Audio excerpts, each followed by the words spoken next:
The physical body of the pharaoh was rendered timeless, perhaps turned into an open gate, or perhaps a type of anchor.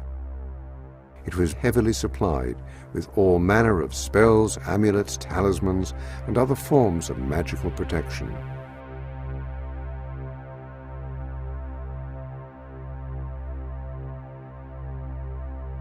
The strange practice of mummification still holds many mysteries. Why were some organs carefully preserved while the brain was scooped out and discarded? An unexpected insight into this question can be found in the work of Dr. Rick Strassman. His pioneering work has raised some very important questions about the pineal gland and its interaction with a strange hallucinogenic chemical known as DMT. Could the interaction of these two components be the seat of consciousness? Could it in fact be the gate through which we enter and leave each new life?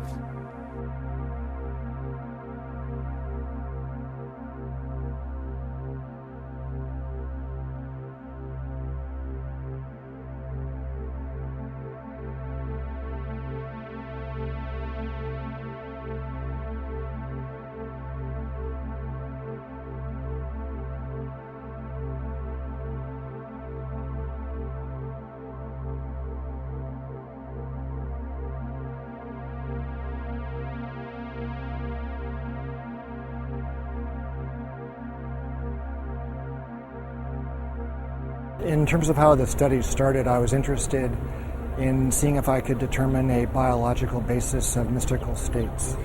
That was probably how things started in the first place. And I was quite impressed with some of the commonalities that seemed to occur between spontaneously occurring mystical states, such as those that occurred with meditation and with spiritual practices, and even those described, from near-death experiences. Quite a few of those descriptions seem quite comparable to descriptions of people on large doses of psychedelic drugs. And so I started to think about the possibility of some kind of compound in the brain with psychedelic properties that could be underlying some of these spontaneous experiences. I began becoming interested in the pineal gland as a possible source of some kind of psychedelic chemical in the brain. It's an extremely mysterious organ. It's quite small. There seemed to be, some kind of a kind of visual correspondence with light and with color in the pineal. And also it has quite a long history in the context of the mystical literature.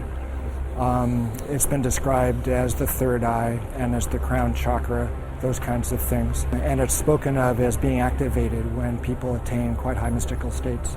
And so one of the interesting aspects of pineal development also is that it appears in the human embryo at around 49 days of gestation. And 49 days is also the time that the Tibetans believe is required for one soul to incarnate onto the next. So that was a pretty interesting, coincidence. At the time of the differentiation of the fetus into either male or female, that also occurs at that 49-day period. And so I was struck with this interesting kind of temporal, correspondence. And so as time went on, I started, looking into some of the chemistry of the pineal gland.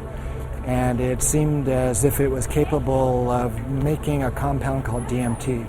DMT stands for dimethyltryptamine. It's like a chemical cousin of serotonin.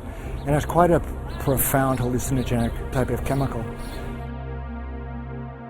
It seemed as if the pineal contained all of the precursors and all the enzymes and all of the building blocks that would be required to make DMT. So I started speculating about perhaps there was DMT released in the pineal gland and stimulating the brain under extraordinary states, either through spontaneous mystical states, the time of death, or at times close to death. And also I started speculating that perhaps it was stimulated at the time of birth as well. The pineal gland is extremely well protected from stress, but you can stress the pineal gland if the stress is great enough. Pineal's protective mechanism can be overridden. And so obviously the most stressful time in a person's life is at the time of death. The stress hormones like adrenaline and endorphins are at extraordinarily high levels at the time of death.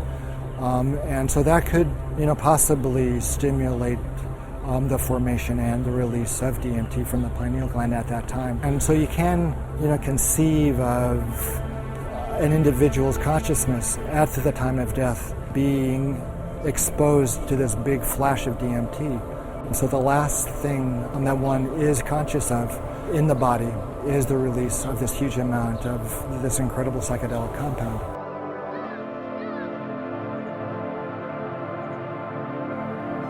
During his testing, Strassman discovered that abnormal levels of the chemical DMT triggered states of consciousness that closely paralleled common experiences of an afterlife. Well, that's true. Almost everybody experienced an extremely profound, an extremely unmistakable separation of their body and their consciousness from each other. DMT at higher levels acted as a type of catalyst for near-death experiences. In fact, it seemed to actually induce the machinery of the afterlife to swing into motion.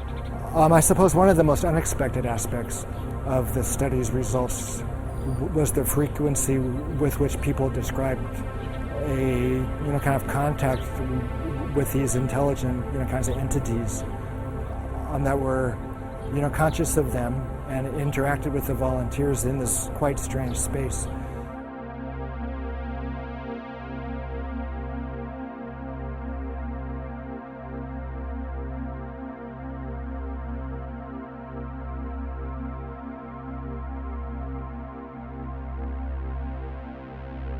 So these entities were both helpful and, kind of malevolent as well. Some of the helpers were kind of angelic, while other of these entities were kind of malignant and threatening.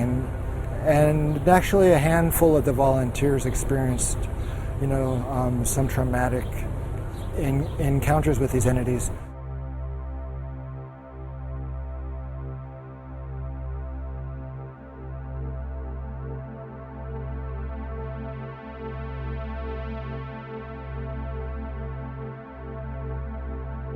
The hallucinogenic state, like the dreaming state, is a temporary disconnection from the physical body. The dreamer becomes a discarnate intelligence, traversing higher realms, no longer bound to the restrictions of time and the standard laws of physics. DMT is, kind of a portal, or, kind of a door for the transport of the spirit out of the body, it appears to me. In some ways, the occurrence of DMT in our brains, in our bloodstream, is kind of validation of a spiritual reality in quite a few ways. Could this strange chemical be offering us a window into events to come in the afterlife? The frequent appearance of helpers or assistants to ease us through the transition to other planes of existence suggests at least a strong parallel with funerary and afterlife traditions throughout history. The discovery of the unusual properties of the pineal gland illuminate the many strange references to this most mysterious part of the brain. In strange and unexpected ways, the temples demonstrated a special emphasis on the pineal gland and its role as the intermediary between mind and body, the seat of consciousness, and possibly the gateway into and out of life. The results suggested that the mysterious pineal gland may be linked to the mechanism through which we enter and leave our physical bodies. Could this have been the reason that the brain of the deceased pharaoh was removed? Was the pineal a kind of link or bridge or tether between the physical mummified body and the consciousness? From the very beginning of time, we see evidence of a science that described and somehow aided the transition of consciousness from a material existence to existence on a higher plane. It appears as though this science used as its training ground the realm of dreams. The everyday act of dreaming may be a much more mysterious activity than most imagine. It may be a portent of things to come in the afterlife. the strange state of consciousness that one achieves during lucid dreaming might be the secret ability that opens doors in the afterlife.